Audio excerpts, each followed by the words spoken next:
Hey guys, Stealth here and welcome back to Ultimate Admiral Dreadnoughts. Today I'm running another scenario from one of my naval architects, and you might know the name by now, Darth Vendar. He continues the story arc that he has started in one of his previous scenarios.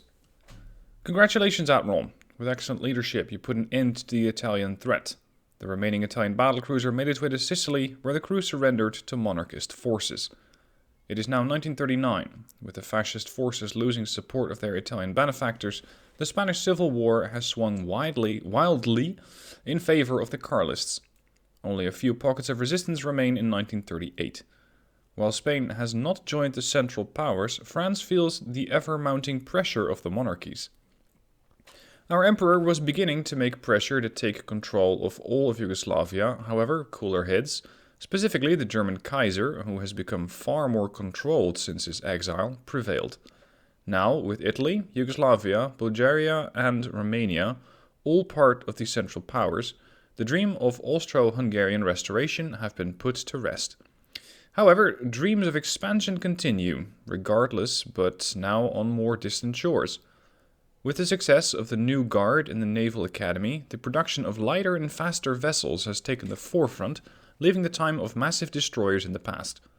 Our tried and true heavy cruiser hull is being prototyped for long-distance deployment as far as the Pacific. One such vessel with full armament is going through its paces and is in an opportune spot to once more prove her might and ingenious design. China has returned Tsingtao back to German hands in exchange for keeping German advisors in China. Soon after the transfer of power, Japanese forces have overwhelmed the surrounding area, leaving Tsingtao as a lonely safe haven from the horrors of the Sino-Japanese War. While Japan has respected German neutrality for now, it is clear that they are not happy with the turn of events. The Japanese have begun a blockade, both by land and sea, starving the city of critical supplies. Germany has sent the newly created Tirpitz and a small escort fleet to end the blockade with a show of force. However, the German fleet is still refueling in India, and we have an opportune moment to prove ourselves. Use the prototype heavy cruiser and either destroy or chase off the Japanese blockade. So it's going to be a 1 versus 5 today. I'll have only one heavy cruiser versus one heavy cruiser from the Japanese, 2 lights and 2 destroyers. The weight cannot exceed 17,725 tons, range must be very long, and I cannot use Uber funnels. Now these heavy cruisers are pretty potent. You can go all the way to 19,500, but I'm restricted to 17,725. There. Oh, I think that was fully intentional. Because, yep, he knew exactly where the cutoff point was.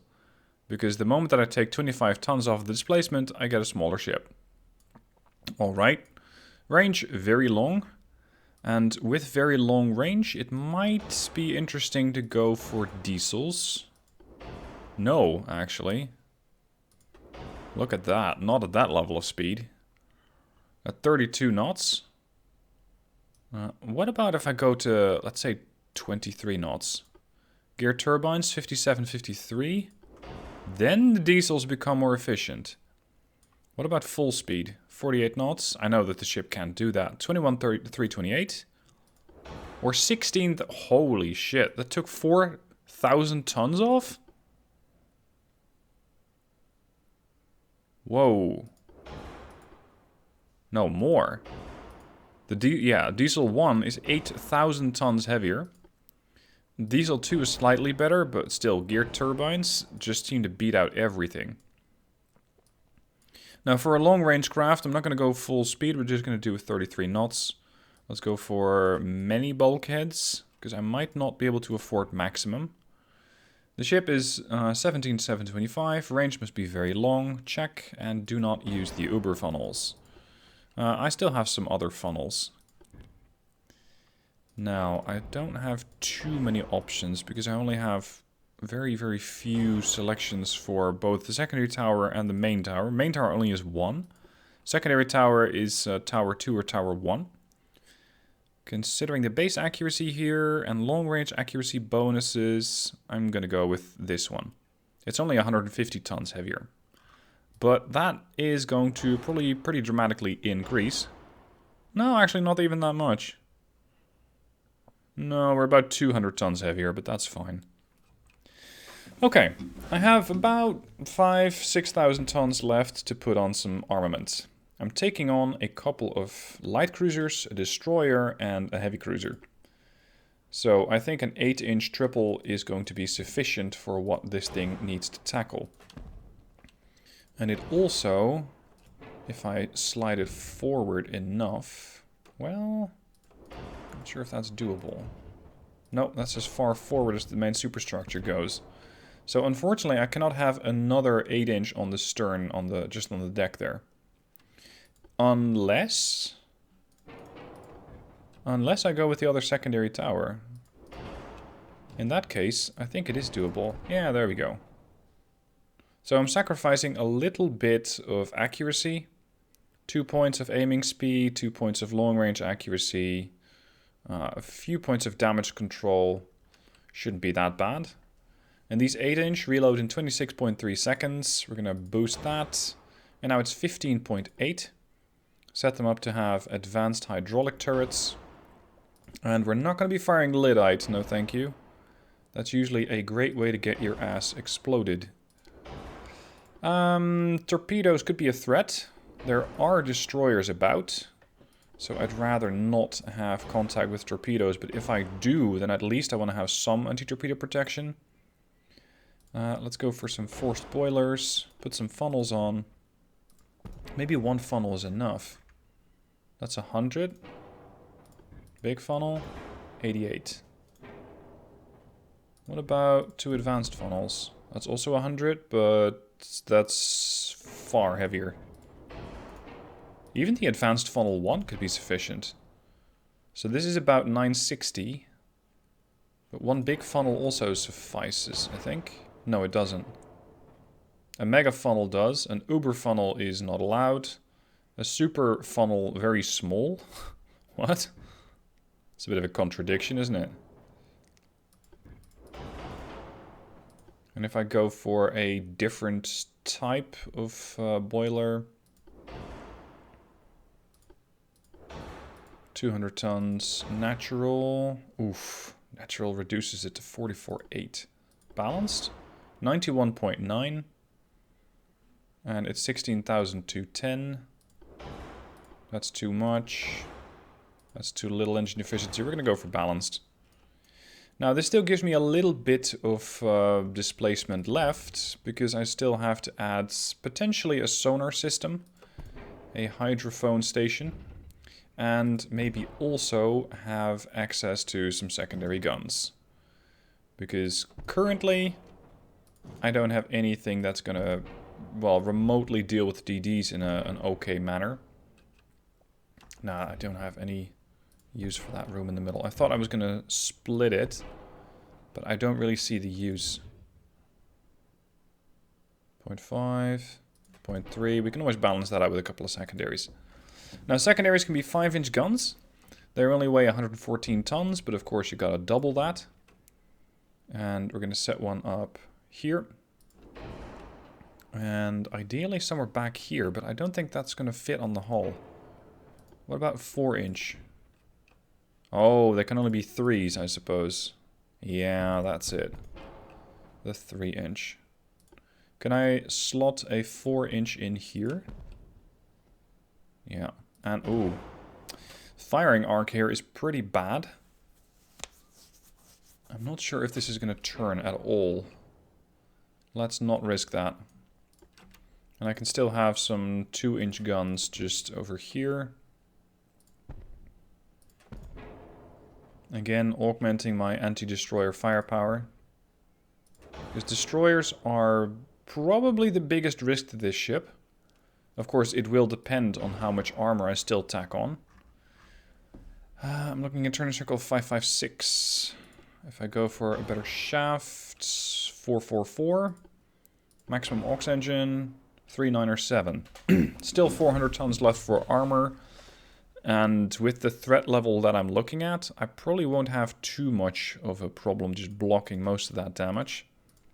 6.5-inch belt armor. We're going to go to 10 inches on the turrets, 10 inches on the conning tower. Belt extended maybe, but it adds up really quickly usually. Bit more deck armor, avoid plunging fire. 2 inches of deck extended. How much more can we tack on? Oh, that's too much. 3.5 there. Throw some more on the secondaries. Turret top is too heavy. Okay. 4 inches on the secondaries. Not too bad of an armor scheme, I'd say. We can probably make this work. No torpedoes whatsoever, so any ship we're going to have to just gun down. And turning circle's okay. We should be able to detect torpedoes at 4,000 meter range. That is base detection. This will fight, of course, with the torpedo stats themselves. So if they are using electric torpedoes, then it's going to be quite a bit less optimal than the 4,206 meters. Now, I'm not going to go with this name because it is really long. So I'm going to make it the Maria Theresia. Start.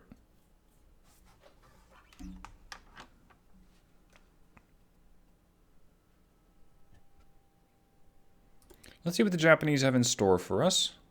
Looks to be a pretty sizable heavy cruiser with 2 funnels. A couple of turrets amidships the light cruiser. 2 larger funnels on the DDs. What you got? Firepower, 15 6-inch guns. Ooh, and you're stooping pretty low into the water. How bad's the waves are not that bad. Calm wind, calm waves. Yet we saw this heavy cruiser just dip really low down into the water. Anyway, 15 6-inch guns on the heavy cruiser. Light cruiser, single turrets. Curious. 6 6-inch guns and 1 triple 2-inch gun. And then we have our destroyer buddies over here. Whoa, I really struck out with these things. Only 2 torpedo tubes. Right over there on the bow. These things could have been so much more dangerous. I can make this work. Pretty comfortably too, probably. Let's see. What do we have for engagement range? 17.3. Target? Ranging 19 and a bit. Now I have spotted them. I'm not seeing a notification where they have spotted me. One thing that I need to keep an eye on is that I don't go too much straight at them. Because it's going to be detrimental to the stern turrets. Ideally, I would cross the T. Provide more of a broadside so that more of my guns can fire. But for that, I first want to be quite a bit closer. We're currently opening up against... That's one of the light cruisers. I want to target the heavy cruiser. Despite it having a... Ooh. Despite it having less of a serious firepower, it's still something that I would like to get reduced to scrap soon. Although you could argue that the light cruisers are more of a threat with their 6-inch guns. When can they pen me? I'm at 10,000 meters, a 5-inch gun. Can do 2.9 inch of belt or 1.6 of deck armor. Okay. 6-inch are going to be better at that. But I'm really not expecting that they're capable of doing that much damage. As opposed to my 8-inch guns, which are probably pretty potent. Light guns or secondary guns target the light cruiser. Now if you're new to the game and you want to know how I do that, if you hold your cursor just over the enemy ship, on the bottom right hand side it says set target. If you just right click something, it's going to target it with everything it has. If I want to just target it with secondaries, you hold Alt and you right click. And then you're going to get this dotted line targeting the light cruiser. And let's say the larger dotted line, the larger dashes, are going to be targeting the other ship. So that's how you do that. Now, before I forget to ask, please subscribe to the channel if you haven't already. You'd really be helping me out. I'm almost getting to 60,000 subscribers at this point. And, well, if I can do that in February, that'd be great. because that would really help me as, well, sort of a personal subscriber marker, if you will. 60,000 in February. It should be doable, especially if you subscribe if you haven't already. Now, what are their destroyers up to here? Oh, sorry, that's a light cruiser. Oh, hold on a moment. That means that we're not targeting a light cruiser. We're targeting a... No, we are targeting a... Oh, shit. The light cruiser here has torpedo tubes. I overlooked those as I was distracted with the 6-inch firepower that those things carry. So there is a very real threat of torpedoes coming out. There we go. The torpedoes probably have been launched. We can detect them at a range of 4,700, which means they're fast. Yeah, torpedo visibility plus 38%. So that means that these light cruisers are more of a threat than I had expected. They have probably very little armor, and their capability to pen me is only 13%. Now we're going to turn hard to starboard to avoid torpedoes, and it's going to throw off our aim temporarily. Shouldn't be too bad though. Smile for the camera. That will do. Now the target's at 6-kilometer range. Seeing the amount of armor that it has, I think high explosive will do. 70% chance to pen. Versus the heavy cruiser, it's only a 24% chance to pen. So for the heavy cruiser, I will have to get a bit closer. Unfortunately for me, the Jinsu is just ducking inside of her smokescreen now. Just another torpedo salvo on the way. That came out of the Akishimo. So the destroyers do have torpedoes that are capable of reaching me, and they're also 62.5s. How many bulkheads do you have? All of them. Okay. Maximum bulkheads. The Naishi? Also maximum bulkheads. Destroyers? Many. Wow. Impressive. Normally they don't have that much. Now, what's the chance for the Naishi to pen me with those 6-inch guns? Sorry, 5-inch guns. Not that good. Excellent. That means I can take my time and just butcher this light cruiser. A couple of good salvos on her. That was a partial pen, interestingly. I thought high explosive at this range would be more than powerful enough to rip through the thin armor of the light cruiser Jinsu, but it's not. How fast do you reload? 600 seconds, so 10 minutes.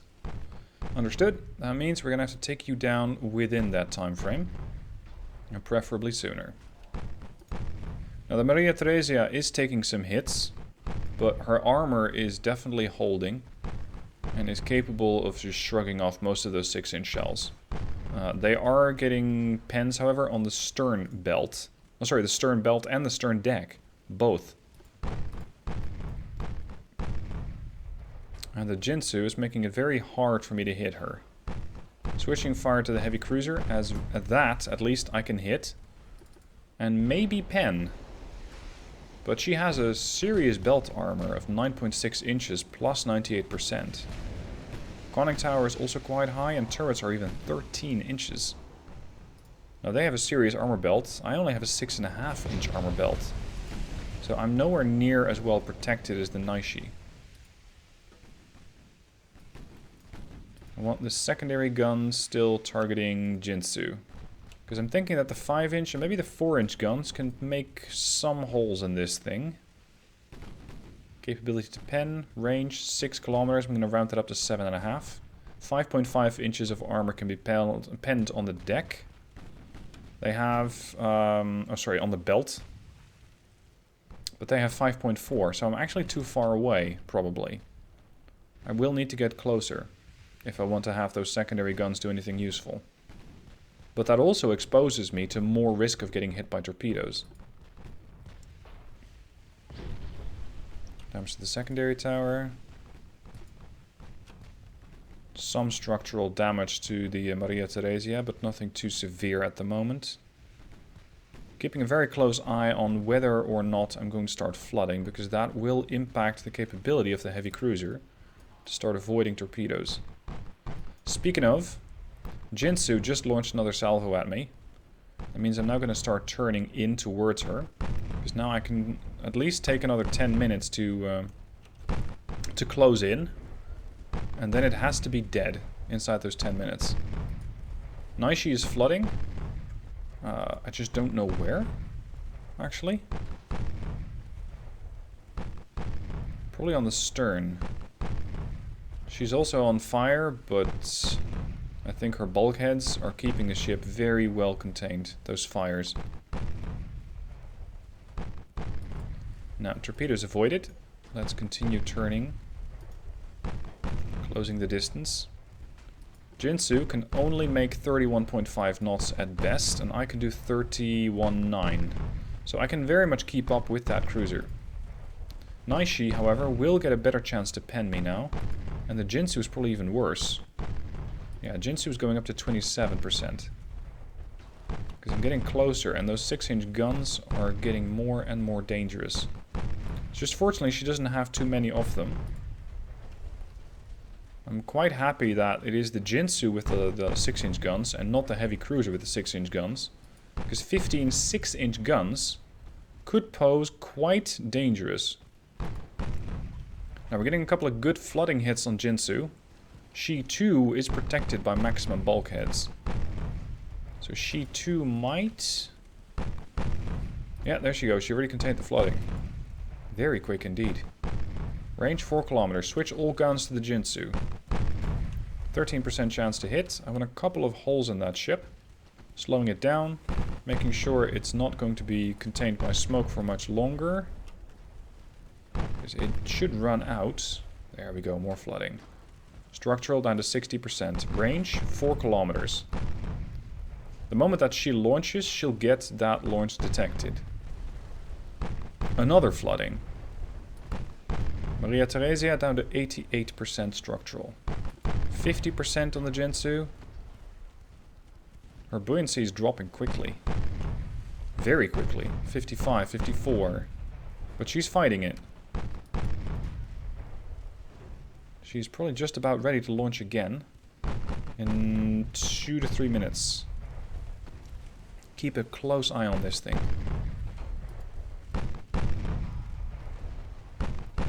Rudder damaged. Stern compartments filling up quickly. 7% buoyancy. Nope, she keeps fighting it. Come on. Kill it before it lays eggs. Thank you. Right. Now, secondaries on the Akashimo, mains on the Naishi. And then the other light cruiser, the Cyan, is holding at 8.6 kilometer range. Which means that she is effectively in torpedo range, but considering I'm moving away from her, she probably couldn't really hit me. So at the moment, I don't really have to consider the Cyan a threat. Much less the other destroyer that is happening to be all the way in the back. Naganami. Capable of doing 36 knots, but definitely not achieving that speed.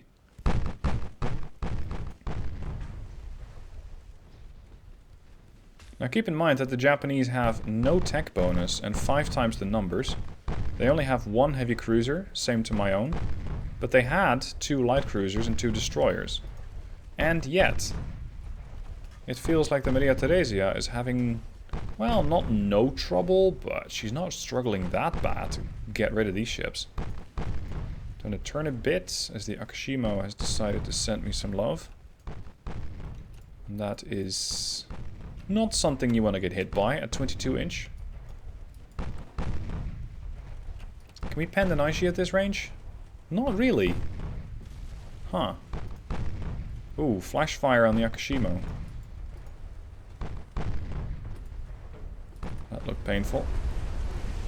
Yeah, middle turret popped. Torpedo avoided.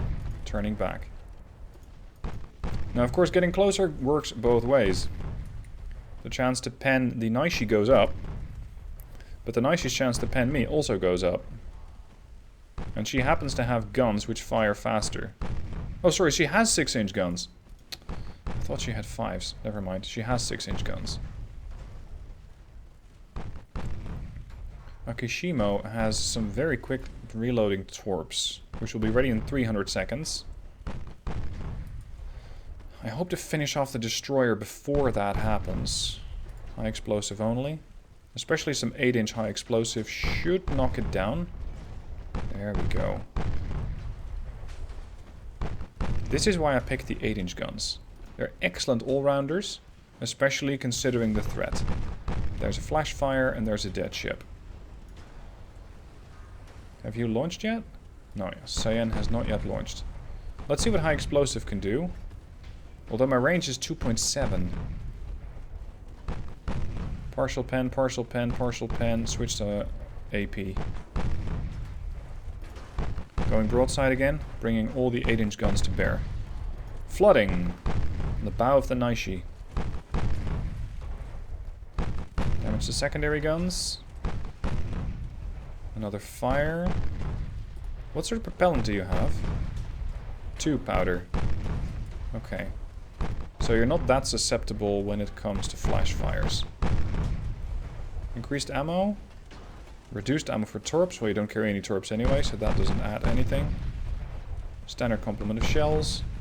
But it's just the flat-out firepower of these 8-inch guns, which are penning every single time they hit now, that are really doing the Naishi in. Just look at that. Structural 35. And buoyancy, yeah, not that bad. 83. But 2 damaged engines and a damaged rudder is making it difficult for this thing to get away from me. I have some flooding on the Maria Theresia. I couldn't tell you where, though. Ship is flooding, yeah, but I don't know where. Because I'm not seeing any kind of flooding. Structural down to 25. She starts flooding in 1, 2, 3 compartments. Buoyancy dropping quickly.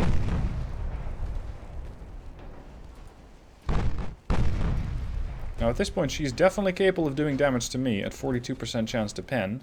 But my chance to pen is 47. And I just happen to hit quite a bit harder. And with that, the Naishi is gone. Now it's time for the Cyan. Torpedo threat. I'll have to keep a very close eye on when or if. Well, mostly when. Probably not if. When she launches. Maria Theresia listing over to starboard. There's the torpedo set. See, something like that. That warning, that little triangle, that's something I could really use in War on the Sea. Because that would make it far easier to get a bit of a hint of saying, hey, you need to keep an eye on this. Because this is a problem. But then, maybe Ultimate Admiral Dreadnoughts, with the damage numbers popping up, is a bit more arcadey than War on the Sea. Different type of game, different audience, different type of... Well, I doubt the word... I'm hesitant to use the word realism. But, let's just say that UAD is probably a bit more arcadey. Although at the same time, if you look at all the stats that the game collects when you're building your ship, it's probably more flashed out in the stats department.